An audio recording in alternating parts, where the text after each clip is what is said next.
Peraí, para tudo. Então quer dizer que o próximo Avatar só vai poder se conectar com a Korra para pedir ajuda? E a sabedoria Avatar? E o ciclo? O que tá acontecendo? Olá Benders, eu sou o Patrick do canal Várias Variedades e no vídeo de hoje a gente vai abordar um tema que causa muita confusão pelo fandom.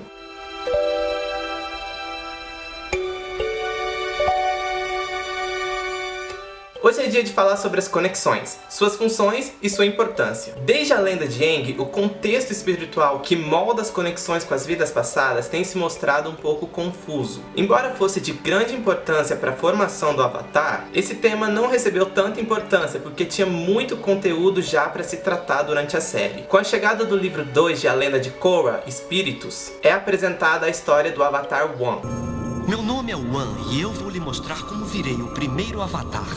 E é aí que as coisas começam a se encaixar. Primeiramente, a gente pode chamar o One de algo como um ser principal. É o seu espírito que se fundiu com a Raava durante a convergência harmônica, fazendo com que eles se tornassem apenas um. Como a Raava é um espírito imortal, mas o corpo do One tem um limite de vida, o espírito de One, agora fundido com a Raava, passa a habitar novos corpos, para que o mundo, tanto espiritual quanto o físico, se mantenham em equilíbrio. E esse processo é conhecido como reencarnação. Primordialmente, esse conteúdo é baseado nas crenças do budismo tibetano, que diz que existe em nós uma consciência muito sutil e que essa consciência pode procurar um modo de continuar. Mas esse não é o único conhecimento que molda esse tema em Avatar. Ao acessar uma vida passada, o Avatar está acessando uma memória da sua consciência passada, uma experiência. Essa memória estava armazenada em Raava, e mesmo que o Avatar não estivesse consciente da presença do espírito, Raava agia como um intermediário para essa comunicação. Sendo assim, os avatares passados só podem auxiliar o avatar dessa geração com conhecimentos que fizeram parte da sua própria existência. Vamos estar juntos em todas as suas existências. E jamais vamos desistir. E esse tipo de conteúdo muito se assemelha ao que é pregado no budismo tibetano. Mas as vidas passadas não fazem só isso. Elas também podem projetar sua imagem para o avatar atual e também possuir o seu corpo, como a Kyoshi e o Roku fizeram com o Aang. E aparentemente isso só foi possível porque o Aang era muito bem desenvolvido espiritualmente. Ele era um nômade e foi criado num ambiente muito propenso a esse tipo de ensinamento. Já a Korra não manifesta nada parecido, já que seu lado espiritual era pouco desenvolvido, pelo menos até o final do livro 2. Mas como ela perde a conexão justamente nesse livro, tornou-se impossível que ela pudesse manifestar a forma física de um dos avatares passados. Esse tipo de manifestação espiritual não é necessariamente algo que vem dos ensinamentos budistas, mas se assemelham a conhecimentos do espiritismo e também da Umbanda. Evidentemente no desenho tem um apelo visual para a manifestação dos avatares passados no corpo do Aang, sendo apenas um exagero para evidenciar que ele estava agindo pela influência dos avatares anteriores. É importante nesse momento perceber que todos os avatares compartilham o mesmo espírito, o de One, que foi fundido com a Raava. Todas as mentes às quais esse espírito se atrelou tornaram-se conhecimento para as próximas encarnações. Aquela consciência muito sutil que a gente falou agora há pouco, se baseando no budismo tibetano.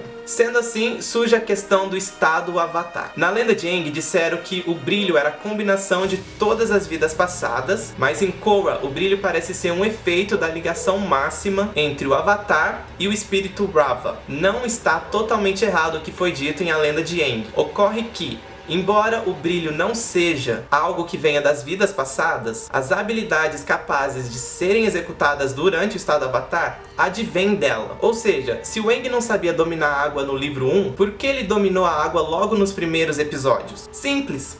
Era um conhecimento que ele tinha de uma das vidas anteriores, e o estado avatar possibilitou o acesso a esse conhecimento. Na verdade, existem duas formas de se utilizar o estado avatar. A primeira é quando os olhos apenas piscam uma luz branca e logo se apagam, e nessa situação, o estado avatar é utilizado apenas como um impulso de poder, capaz de dar ao avatar a força de um exército de dominadores. A segunda maneira seria quando os olhos brilham incessantemente. Nesse caso, o estado avatar está sendo usado no seu poder máximo, garantindo acesso a toda a sabedoria de todos os avatares anteriores, mas também colocando o avatar em risco.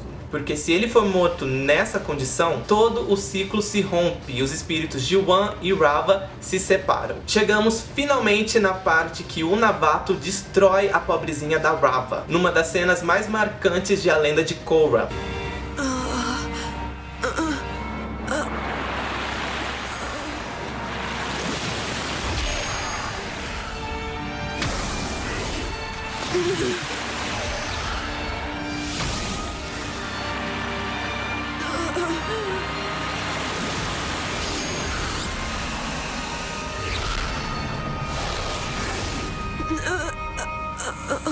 A partir daí, o que aconteceu? Pois bem, vamos voltar ao conceito de reencarnação na animação e lembrar que a Korra possui o espírito de Wan. São corpos diferentes, personalidades diferentes, vidas diferentes, mas o mesmo espírito. Logo, não há novo ciclo. A Korra ainda é a reencarnação do Aang, que é a reencarnação do Roku, e assim vai até chegar no Wan. Ah, mas então ótimo, então só a Korra perdeu as conexões com os avatares.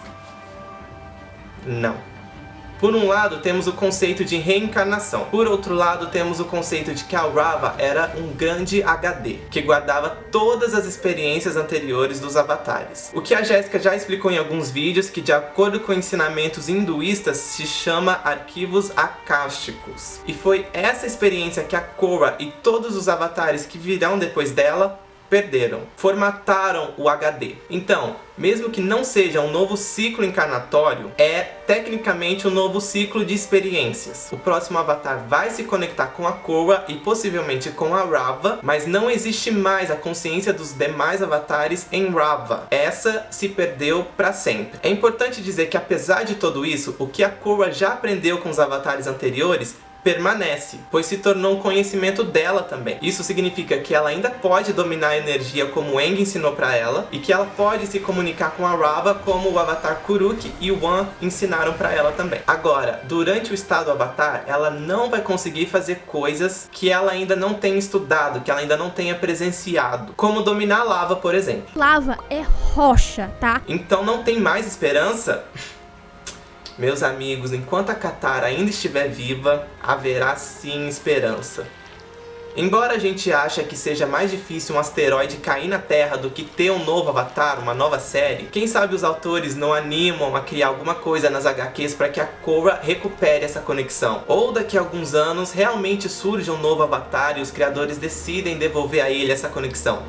Concluímos esse vídeo com a triste realidade de que as conexões com as vidas anteriores a Korra se foram para sempre. E isso de fato foi uma grande mudança, mas já dizia o sábio Tenzin, a mudança pode ser boa ou má, dependendo do ponto de vista. Agora algumas curiosidades sobre o assunto, bem rapidinho. Korra está mais fraca por ter perdido as conexões? Bom, ela ainda é o avatar e possui o mesmo potencial que todos os avatares anteriores a ela. Porém, ela não possui mais conhecimentos de batalha. Se você acredita que quem detém o conhecimento detém o poder, então talvez seja prudente dizer que ela não vai lutar tão bem no estado avatar quanto poderia, caso tivesse o conhecimento de 10 mil anos de vidas passadas. Mas isso não a define. Por exemplo, na luta contra Zahir, tudo que a Korra usou era um conhecimento dela. Ela é destruidora mesmo, viu?